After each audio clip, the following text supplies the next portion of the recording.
In this video, I'll show you how to fix the "This app doesn't allow screenshots" message on Instagram. This usually happens when Instagram restricts screenshots in certain areas for privacy and security reasons. First, make sure your Instagram app is updated to the latest version. Open the Google Play Store or App Store, search for Instagram, and install any available updates.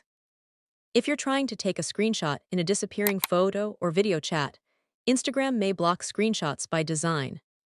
In these cases, the restriction cannot be bypassed because it is part of Instagram's privacy features.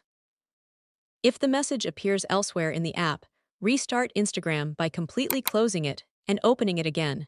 You can also restart your phone to clear temporary glitches. On Android, check whether you're using a work profile, secure folder, or any privacy-related app that may block screenshots. Disable those features temporarily and try again. You can also go to Settings, Apps, Instagram, Storage, and clear the app cache. If the problem continues, try uninstalling and reinstalling Instagram. This can fix corrupted app data that may be causing the issue. That's how you can fix the "This app doesn't allow screenshots" message on Instagram.